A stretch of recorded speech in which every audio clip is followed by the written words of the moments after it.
Kapag kamote rider ka, dapat mabilis ka magpatakbo kahit na wala kang lisensya. Yan. Piga lang ng piga ng sa linyador kahit na wala kang lisensya.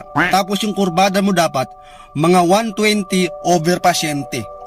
Pasyente ka talagang damuho ka kapag nadisgrasya ka.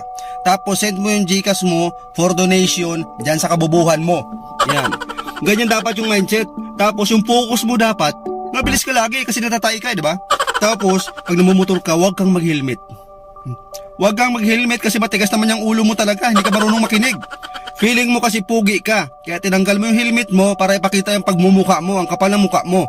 Yan, yung mindset mo ganun dapat, huwag ka mag-helmet. Bahala na mahuli.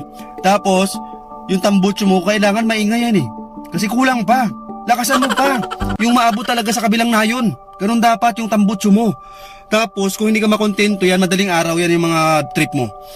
Biyahe ka na madaling araw, piga-pigain mo doon sa mga bahay na natutulog na. Yan, para magalit sila sa'yo lalo. Diba? Pigain mo. Pabida-bida ka, diba? Akala mo pugi ka? Wow! Saan banda? Diba? Tapos, piga-pigain mo pag hindi ka na kontento, yung tainga mo, ilapit mo sa tambutso, ikunik mo doon. Tapos, pigain mo ng gusto para marinig mo. Para matauhan ka. Ganun dapat yung mindset.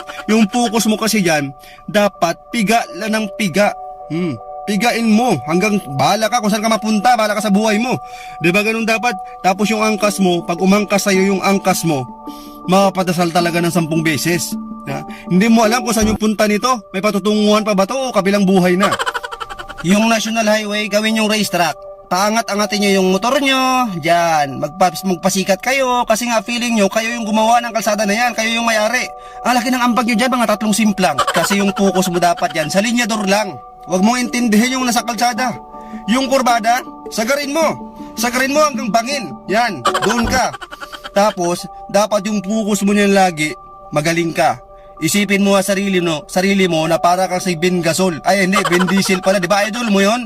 Napanood mo kasi mga movie nun, yung mga nagalipad-lipad kaya ginagaya mo. Wow, para kang bata. Yun, dapat yung mindset mo. Kasi dapat focus mo yung goal mo na lagi kang natatae magpatakbo, sobrang bilis. Napapagkamalan kang natatae, akala mo kung pogi ka, hindi. Pakiramdam namin sa'yo, natatae ka.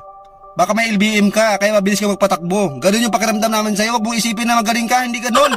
Ikaw lang nag-iisip ng ganun. Walang magaling. Kasi hindi ka pa magaling. Hindi pa magaling yung utak mo, kaya hindi ka magaling. Yan sa Irawan, marami yan dyan. Yung mga bata dyan na walang helmet lagi, tapos yung chinilas nakalagay sa ulo. Siguro yung ulo nila, yun yung paa nila. Nakita ko dyan nakaraan. Shoutout dyan sa Irawan, Puerto Princesa City. Shoutout dyan sa Police Station 2. Mali-mali team. Mali-mali team, abangan nyo dyan. Marami nagkakamali dyan sa Irawan. Yan, pwestuhan nyo lagi dyan yung mga kabataan dyan. Yung mga 14, 18, 17 yung edad. Wow! Sila pang lalakas ng loob